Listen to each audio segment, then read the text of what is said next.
ओम शांति। 17/8/21 की वाणी है। मीठे बच्चे, बाप और वर्षे को याद करने में तुम्हारी कमाई भी है तो तंदुरुस्ती भी है। तुम अमर बन जाते हो। प्रश्न: हृदय को शुद्ध बनाने की सहज युक्ति कौन सी है? उत्तर: कहाँ भी रहो, ट्रस्टी होकर रहो। हमेशा समझो, हम शिव बाबा के भंडारे से खाते हैं। शिव बाबा के भंडारे का भोजन खाने वालों का हृदय शुद्ध होता जाता है। प्रवृत्ति में रहते अगर श्रीमत प्रमाण डायरेक्शन पर ट्रस्टी बनकर रहते तो वह भी शिव बाबा का भंडारा है, मन से सरेंडर है। ओम शांति। जन्म जन्मांतर आधा कल्प बच्चों ने सत्संग किए हैं। साधु, संत, पंडित आदि सब मनुष्यों का सत्संग होता है। यह कोई भी मनुष्य का सत्संग नहीं। इसको कहा जाता है रूहानी सत्संग। सुप्रीम रूह रूहों के साथ रूह रिहान अर्थात सत्संग करते हैं। यहाँ तुम कोई मनुष्य से नहीं सुनते हो, न देवताओं से सुनते हो। तुम सुनते हो भगवान से। भगवान को हमेशा निराकार कहा जाता है और भगवान आते ही तब हैं जब बच्चों को भगवान भगवती बनाने के लिए पढ़ाना है। भगवान और भगवती का पद सिवाय भगवान के कोई दे ना सके। तुम बच्चे जानते हो, कल्प कल्प संगम युग होता है तो निराकार भगवान आकर हमको ज्ञान देते हैं। यह भी सिर्फ तुम ही समझते हो, दूसरा कोई मुश्किल समझ सके। शिव बाबा आते हैं जरूर, परंतु उनके बदले कृष्ण को गीता का भगवान कह दिया है, तो जरूर सबकी बुद्धि में मनुष्य तन ही आता होगा। तुम ही दैवी गुण वाले थे और अब आसुरी गुण वाले बने हो, फिर अब दैवी गुण वाले बनते हो। दैवी गुण वालों को ईश्वरी संप्रदाय, आसुरी गुण वालों को आसुरी संप्रदाय कहा जाता है। अब निराकार बाप निराकार संप्रदाय अर्थात आत्माओं को पढ़ाते हैं, इसलिए कहा जाता है ईश्वरी संप्रदाय अथवा रूहानी संप्रदाय, जिन्हें रूहानी बाप आकर पढ़ाते हैं। अभी तुम रूह अभिमानी बनते हो। हम आत्मा हैं, बाप हमको पढ़ाते हैं, कहते हैं मुझे याद करो तो तुम्हारे विकर्म विनाश होंगे। रूहों को ही पढ़ाते हैं, वही नॉलेजफुल है। और ऋषि मुनि आदि तो सब नेति नेति कहते गए, अर्थात हम रूह को नहीं जानते हैं। जब तक वह ज्ञान सागर सन्मुख न आए तो ज्ञान कैसे समझाए? यह अच्छी रीति समझने की बातें हैं। हमको कोई मनुष्य नहीं पढ़ाते हैं, हमको बाप पढ़ाते हैं। वह है बेहद का बाप निराकार। यह भी बच्चों को समझाया है। साकार और निराकार दो बाप हर एक को होते हैं, एक रूहानी और दूसरा जिस्मानी। रूहानी बाप ही आकर रूहों को पावन बनाते हैं। तुम जानते हो हम पावन थे, पतित बने, फिर पतित से पावन कैसे बनते हैं? चित्र भी सामने है। बाबा राय देते हैं कि घड़ी घड़ी चक्र के सामने जाकर बैठो तो बुद्धि में सारा ज्ञान आ जाएगा कि हम अभी संगम युग पर बैठे हैं और सभी अपने को कलयुग में समझते हैं। कलयुग को घोर अंधियारा कहा जाता है। अभी तुम हो संगम पर, अभी तुमको रोशनी है। सतयुग में फिर तुमको ये ज्ञान नहीं मिलता है। बाप जब आते हैं तभी घोर सोजरा होता है। यह संगम युग है ही कल्याणकारी युग। इन जैसा युग कोई होता ही नहीं। जब भी बाप आते हैं सतयुग को कल्याणकारी नहीं कहेंगे, वहां किसका कल्याण नहीं होता है। कल्याण संगम पर ही होता है। सतयुग में तो है ही कल्याण, संगम पर कलयुग को सतयुग कल्याणकारी बनाते हैं। तो अब तुम्हारा देखो कितना कल्याण होता है। सिर्फ बाप और वर्षे को याद करने में कितनी तुम्हारी कमाई है। कमाई की कमाई भी है और तंदुरुस्ती की तंदुरुस्ती भी है। तुम्हारा जीवन अमर बनता है। तुम्हारी कभी अकाल मृत्यु नहीं होती है। तो बच्चों को कितनी खुशी रहनी चाहिए, क्योंकि तुम्हारी बुद्धि में सारी नॉलेज है। यहाँ तुम बच्चे आते हो तो पुरुषार्थ कर म्यूजियम में चित्रों पर समझाने के लायक बनना चाहिए। अपने को लायक बनाने के लिए 7-8 रोज बैठकर सीखो। प्रैक्टिस हुई झट भागा सर्विस पर। सर्विस करके फिर लौट आए। यह सीखना तो बहुत सहज है। चित्र को सामने देखने से ही बुद्धि में आ जाता है कि हम संगम पर बैठे हैं। आज की दुनिया में बहुत मनुष्य हैं, कल बहुत थोड़े होंगे। इतने यह सब वापस जाने हैं। अभी बाप स्वयं आए हैं। बच्चों की कितनी इज्जत रखते हैं। दूर देश का रहने वाला आया देश पराए। रावण का देश पराया देश है ना। राम के देश में तो कभी रावण आ ना सके। इस पर एक कहानी अथवा कथा भी सुनाते हैं। जो भी कथाएं सुनाते हैं वह सब है कहानियां। न तो कहानियों में कोई सार है, न नॉवेल्स में कोई सार है। नॉवेल्स भी कितने ढेर बिकते हैं। सिर्फ नॉवेल्स बेचने वाले लखपति हो जाते हैं। अभी तुम बच्चों की परवरिश तो बाप के हाथ में है। बस तुम ही से खाऊं, अर्थात तुम्हारे ही भंडारे से खाऊं। तुम्हारी सारी परवरिश यहाँ ही होती है। जो सरेंडर हो जाते हैं उनकी परवरिश तो होती ही है, लेकिन जो मन से भी समझते हैं कि यह सब कुछ ईश्वर का है, मैं ट्रस्टी हूँ, हम श्रीमत पर ही चलकर खर्च आदि करते हैं। ऐसे जो समझते हैं वह भी शिव बाबा के भंडारे से खाते हैं। शिव बाबा के भंडारे से खाने से हृदय शुद्ध होता है। ऐसे नहीं कि वह शिव बाबा के भंडारे से नहीं खाते हैं। बाप के डायरेक्शन पर चलने वाले भी जैसे कि बाप के भंडारे से खाते हैं। जिस भंडारे से खाया वह भंडारा भरपूर, काल कंटक दूर। उसके बाद तुम कभी भी अकाले मृत्यु को नहीं पाएंगे। इस समय ही शिव बाबा आते हैं। उनकी महिमा भी गाई हुई है।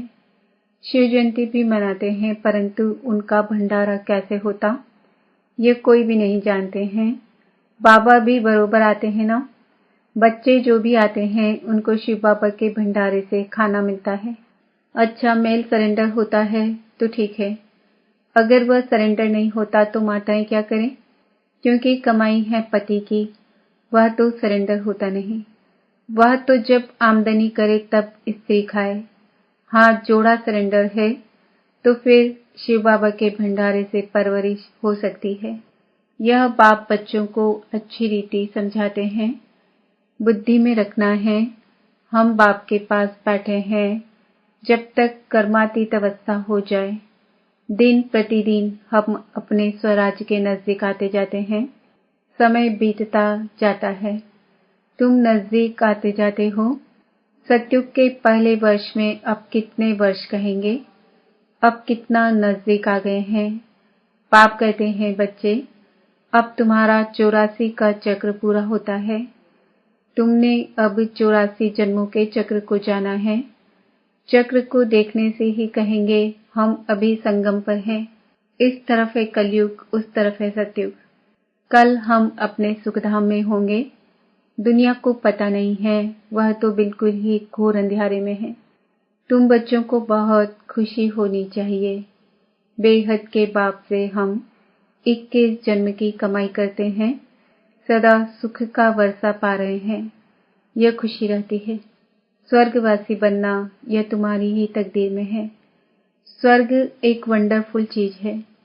जैसे 7 वंडर्स दिखाते हैं ना, यह तो सबसे बड़ा वंडर है।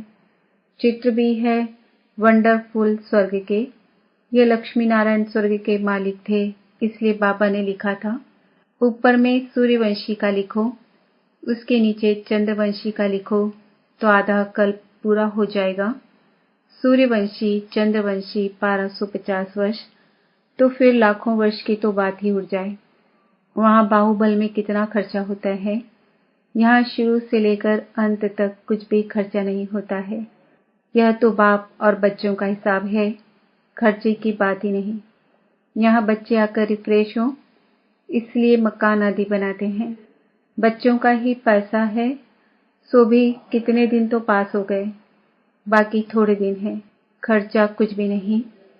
तुम जीवन मुक्ति पाते हो बिगर कौड़ी खर्चे। इसमें सिर्फ मेहनत की बात है। भगवान को तो सब भक्त याद करते हैं, परंतु यह नहीं जानते कि भगवान कौन है। भगवान को न जानने के कारण बहुतों को भगवान मान लेते हैं। अब तुम बच्चों को सच्चे बाप का परिचय देना है। बाप ने कितनी बार समझाया है, बड़े बड़े चित्र मुख्य स्थानों पर लगाओ। जैसे एरोड्रम है, एरोड्रम वाले क्या लेंगे? उनको समझाओ, यह तो सब मनुष्यों के कल्याण के लिए है। इनको समझने से ही मनुष्य बाप से वर्षा ले विश्व का मालिक बन सकते हैं। मुख्य है दिल्ली, दिल्ली कैपिटल है ना, वहाँ सब इकट्ठे होते हैं। वहाँ टीन पर ऐसे बड़े बड़े चित्र हों। मुख्य है ही त्रिमूर्ति, कोला और झाड़। यह सीढ़ी तो कमाल की है, इसमें विनाश आदि भी अच्छी रीति लिखा हुआ है। और पतित पावन परम पिता परमात्मा है, वह पानी की गंगा। जज करो। ब्रह्मा कुमार कुमारियां पूछते हैं, ईश्वर सर्वव्यापी है, वह एक निराकार परम पिता परमात्मा है। बाप से तो बच्चों को वर्षा मिलता है। मुख्य है ही यह चित्र। त्रिमूर्ति का चित्र भी बहुत बहुत वैल्यूबल है। ब्रह्मा द्वारा विष्णुपुरी की स्थापना होती है, फिर वही पालना भी करेंगे। बच्चों को अथाह खुशी रहनी चाहिए। बेहद का बाबा हमको पढ़ाते हैं। स्वर्ग का मालिक बनाने के लिए बाबा आकर स्वर्ग की स्थापना और नर्क का विनाश कराते हैं। इसलिए महाभारत लड़ाई भी साथ में है। हर 5000 वर्ष बाद यह चक्र फिरता है। बाप भी कल्प कल्प कल्प के संगम युगे आते हैं। गीता में उन्होंने फिर युगे युगे लिख दिया है, सो भी 5 युग है। 5 बार आए, फिर 24 अवतार फलाना अवतार क्यों लिख दिया है? मनुष्य कितने यज्ञ तप तीर्थ आदि करते हैं। समझते हैं यह सब रास्ते भगवान से मिलने के हैं, परंतु भगवान के पास तो कोई भी जा नहीं सकते हैं। आधा कल्प कितना माथा मारा है, जन्म जन्मांतर फेरे लगाए, यह किया, फिर भी बाप नहीं मिला। अभी बाप तुम बच्चों के कितना नजदीक है, तुमसे बात कर रहे हैं, तुमको समझा रहे हैं। तुम समझते हो कल्प कल्प हूबहू हम ऐसे मिलते हैं। जो कुछ बीता कल्प कल्प होगा, वही दादा जौहरी होगा। फिर उसमें ही बाबा प्रवेश करेंगे, फिर वही बच्चे आकर बाप के बनेंगे और फिर से स्वर्ग का वर्षा लेंगे। यह बाप का तुम बच्चों के साथ अनादि अविनाशी पाठ कल्प कल्प ऐसे ही रिपीट होता रहता है। अच्छा, मीठे मीठे सिकिल दे बच्चों प्रति मात पिता बाप दादा का याद प्यार और गुड मॉर्निंग। रूहानी बाप की रूहानी बच्चों को नमस्ते। हम रूहानी बच्चों की रूहानी बाप दादा को याद प्यार गुड मॉर्निंग नमस्ते ओम शांति। धारणा के लिए मुख्य सार, यह कल्याणकारी संगम युग है। इसमें हर बात में कल्याण है, कमाई ही कमाई है। बाप और वर्षे को याद कर 21 जन्म के लिए जीवन को अमर बनाना है। प्रवृत्ति में रहते मन बुद्धि से सरेंडर होना है। श्रीमत पर खर्चा करना है, पूरा ट्रस्टी होकर रहना है। शिव बाबा का भंडारा भरपूर, काल कंटक दूर। वरदान, विस्तार की रंग बिरंगी बातों से किनारा कर मुश्किल को सहज बनाने वाले सहज योगी भव। जब बाप को देखने के बजाय बातों को देखने लग जाते हो तो कई क्वेश्चन उत्पन्न होते हैं और सहज बात भी मुश्किल अनुभव होने लगती है, क्योंकि बातें हैं वृक्ष और बाप है बीज। जो विस्तार वाले वृक्ष को हाथ में उठाते हैं वह बाप को किनारे कर देते हैं। फिर विस्तार एक जाल बन जाता है जिसमें फंसते जाते हैं। बातों के विस्तार में रंग बिरंगी बातें होती है जो अपनी ओर आकर्षित कर लेती है। इसलिए बीज रूप बाप की याद से बिंदी लगाकर उससे किनारा कर लो तो सहज योगी बन जाएंगे। स्लोगन, मैं और मेरेपन की अलाई को समाप्त करना ही रियल गोल्ड बनना है। आज का सम्मान है, मैं आत्मा सहज योगी हूँ। ओम शांति।